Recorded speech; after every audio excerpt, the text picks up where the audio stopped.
Did you know that ancient Jews regarded Jerusalem as the navel of the earth? It's true.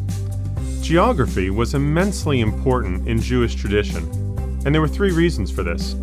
First, God was the creator of all the world. Other nations worshiped deities who were believed to be sovereign over that particular country or city, but nowhere else. Israel worshiped the God of all creation, the God who made all the nations of the world. Second, God entered into a covenant relationship with Israel, and as part of that covenant, he promised to give Abraham's descendants land and to make them into a great nation. From the beginning of Israel's history, their relationship with God included a geographical component. Finally, throughout the Old Testament, Israel had difficult relationships with nations around her. She was attacked and fought battles with surrounding nations repeatedly, and was finally carried off into exile by the Assyrians and Babylonians. And so when the prophets looked out to the future redemption of God's people from exile and their restoration to the land, the prophecies included the expectation of salvation for the nations and of judgment for those who refused to be reconciled with Israel's God, the God of all creation. While the importance of geography in Jesus' day is evident in the view of Jerusalem as the navel of the earth, that is, as the center of the known world.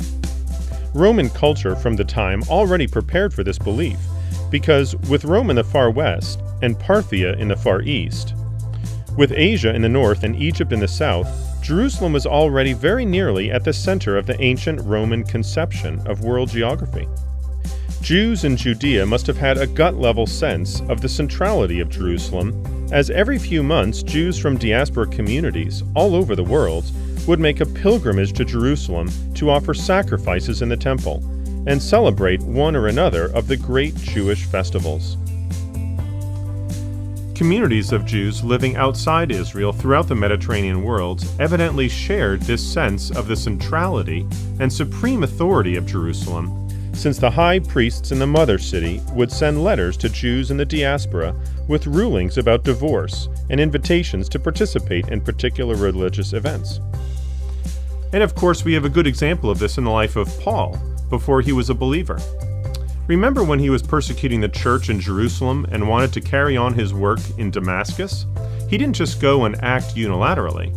He asked the authorities in Jerusalem for letters to the synagogues in Damascus to make sure that they would give him leave to carry out his persecutions of the Christ followers in that city.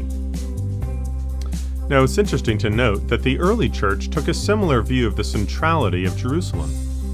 This is evident in a number of ways, but perhaps most strikingly in the so-called Jerusalem Council in Acts 15.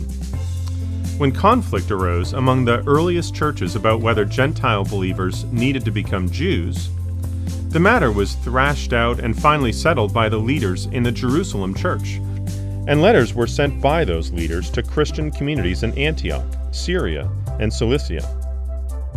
In fact, throughout the narrative of Acts, Jerusalem is the source of the gospel mission. In both the conclusion of Luke's gospel in chapter 24, verse 47, and the introduction of Acts in chapter 1, verse 8, Jerusalem is the launching pad for the gospel as it radiates out to the nations of the world.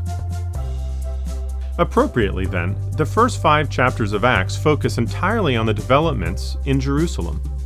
Then, as the gospel begins to be carried to regions beyond Israel, Luke is careful to emphasize the authority of the leadership of the Jerusalem church in giving approval to these developments, especially at Samaria, Caesarea, and Antioch.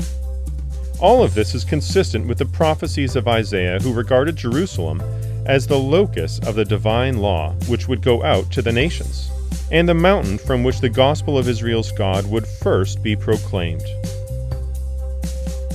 As you read Acts, be on the lookout for the many other ways in which Jerusalem functions as the hub from which the spokes of the church's mission radiate outward around the Mediterranean world.